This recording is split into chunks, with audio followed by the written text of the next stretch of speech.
Daisy. Shh. Shh. Shh. I'm trying to record. So be quiet. Oh my God. Alright, so welcome back to my YouTube channel. Today I'm going to be talking to you guys about the pros and the cons of being a flight attendant. Now, you may think it's all pros. It's all glitz and glam. Not at all. Maybe back in the day, but not anymore, people. Between the delays, the cancellations, the angry passengers, the nasty lavatories, and the aircraft, it's not all glamorous, let me tell you. However, there are some glamorous parts in my perspective, which include the pros. So, I mean, they're not technically glamorous, but to me, they're definitely beneficial in my life. Let me go ahead though and start with the cons because let's save the best for last. Alright, so I'm going to start with my first number one con of being a flight attendant is reserve life. Yes, if you are a flight attendant, you know what I'm talking about. I'm currently on reserve right now in Orlando, but like I told you guys in past videos, I'm going to transfer to JFK in February. I already have my line, which is a set schedule of days that I know that I'm working, where I'm going, and who I'm flying with. So if you want to learn more about that, go to the previous videos and see what I'm talking about. Reserve life is hard, especially when you first start at a new airline. You're most likely not going to be based where you live. For example, I'm based in Orlando now because I had to wait a year to get to Orlando.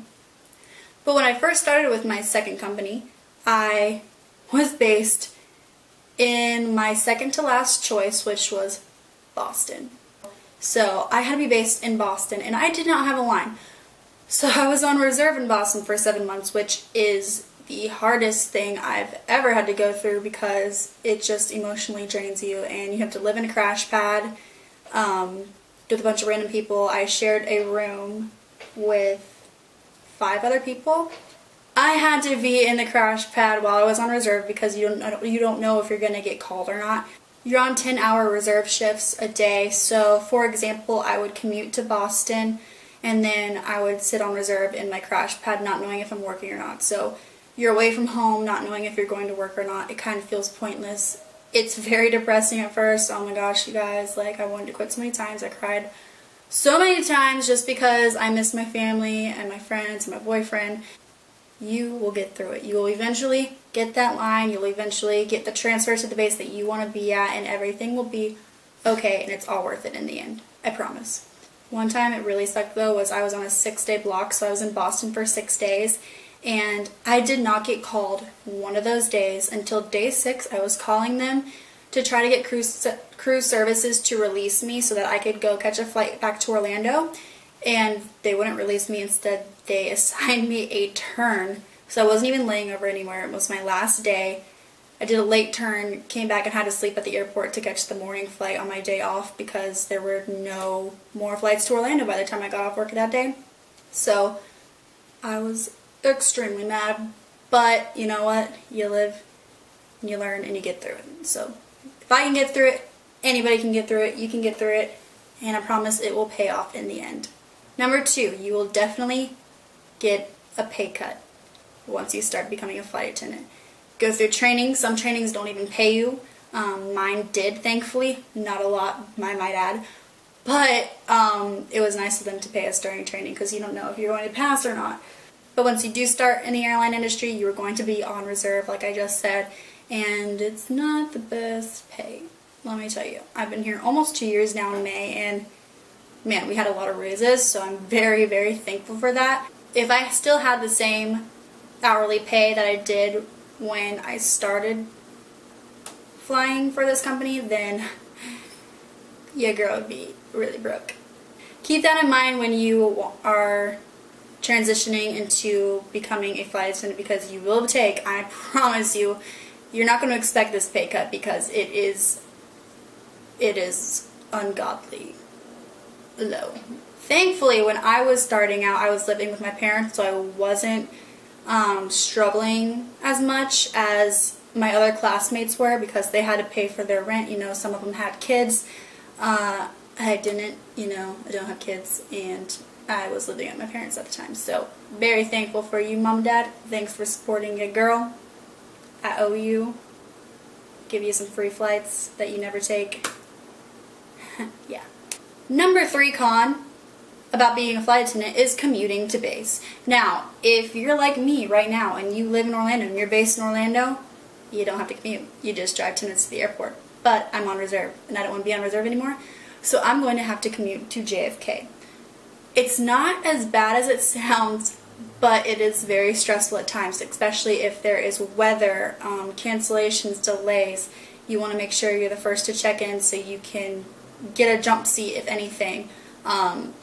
So commuting to base is really, really stressful, but it's worth it to some people. Sometimes it's not worth it to others, and they'll just stay in Orlando on reserve like I did. I just needed a break from commuting, so that's why I came to Orlando to see how it is, and now I'm tired of the reserve life, so now I'm going back to JFK. Alright, number 4. This one's actually probably top 2 for me of cons, because I have a very low immune system and I get sick all the time.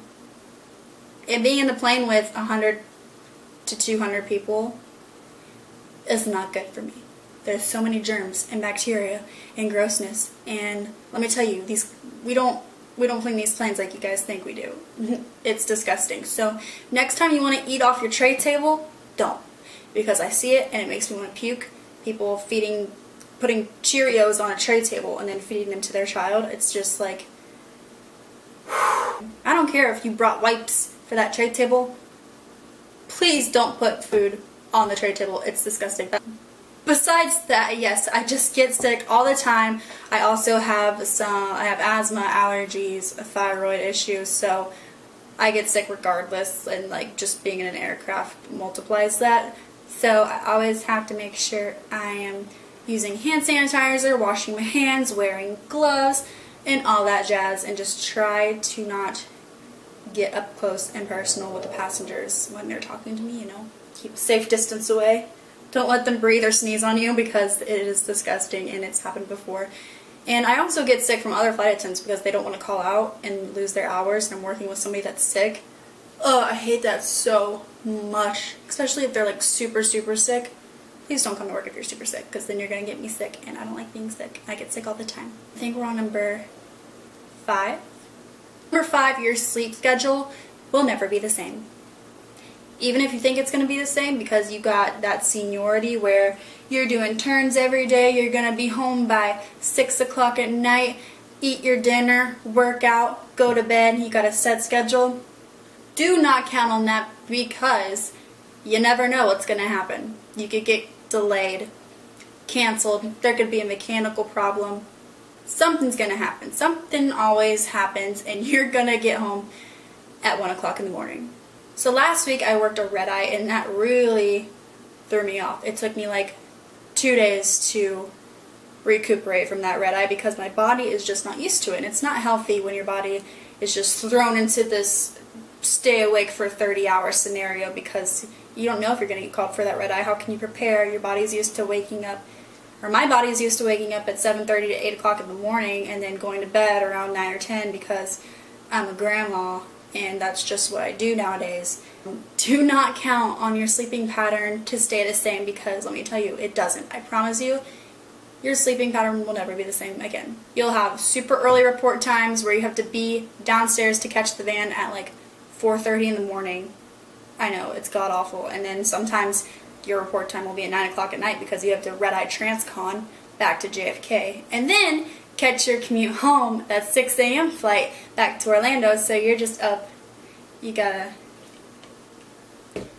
drink your water. Stay hydrated. I guess to go along with that, I would say sleeping and eating would be number 5, because your eating schedule, since you're up all night, you're either continuously eating, your body's not having that fasting approach that it is when you're sleeping, so if your schedule gets thrown off, your eating gets thrown off, and that is worse to me than sleep. No, honestly, it's equal, because I love to sleep too. And those cons just hit my heart hard, because I like to kind of schedule my meals, plan them out for the day, either if I'm fasting or if I'm not fasting. I just kind of like to have a plan of what I'm eating because I'm trying to, live that healthy lifestyle sometimes.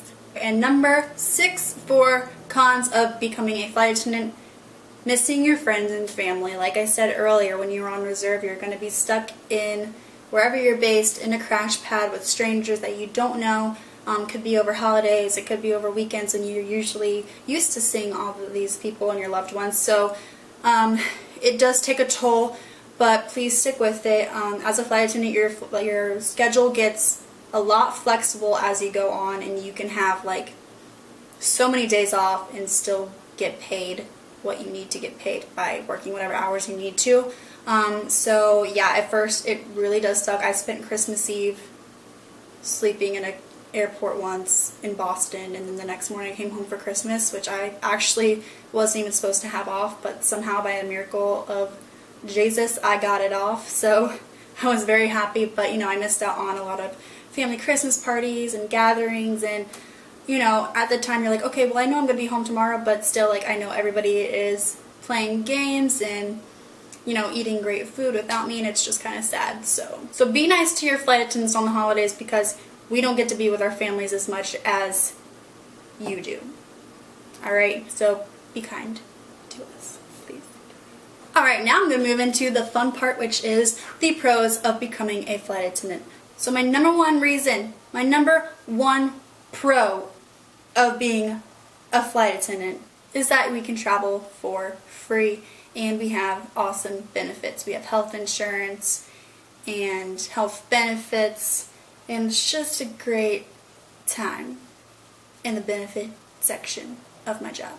Free flights on my airline. So my parents and my boyfriend can go on other airlines, but they do have to pay taxes. So when George and I went to Hawaii in October, we took my airline to California, and then we took Hawaiian Airlines from LAX to Honolulu. I paid $0. $0, you guys. It blew my mind. Seriously. It is kind of scary because you are on standby and you don't know if you're going to for sure make the flight, but there are ways to like check the flight loads and kind of plan out how you think it's going to go, and you just cross your fingers and wish for the best. But George paid a total round trip on standby of $100. Mind blown. Flight attendant pro number 2 is how flexible your schedule is. Let me tell you guys, next month I have 4 trips blocked or my credit is like 80 hours, and I have like 17 days off. It's not a Monday through Friday, people. I mean, eventually you can make it a Monday through Friday once you're senior, but you don't work normal 40-hour work weeks, which I love because I'm not the type of person that can sit at a desk job and have that routine. I need change, or else I would quit, and then I'd be bouncing from job to job because I can't do the same thing all the time. So let's say you have a layover in, I don't know, Washington, D.C., and you have family there. You could take that layover, go see them, or if you don't even have that layover, you could go pick one up and work it and get paid for seeing your family. It's the simple things about having this flexible schedule that kind of make or break your job.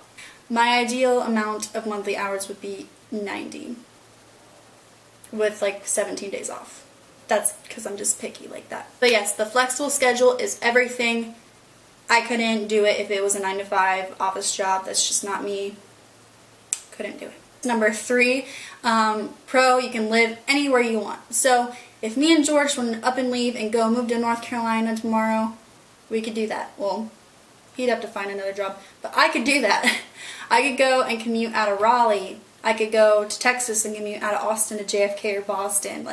So all I would have to do if I wanted to move was move to wherever and then commute to base, like a lot of people do.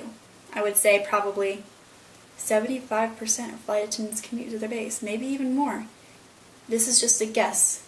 This is not factual. Number 4, you get to explore on your layovers, alright? Say you have 24 hours in Seattle. Have at it, girl. Go to Seattle, do your thing, go shopping, go explore. Number 6 is you make a lot of new friends.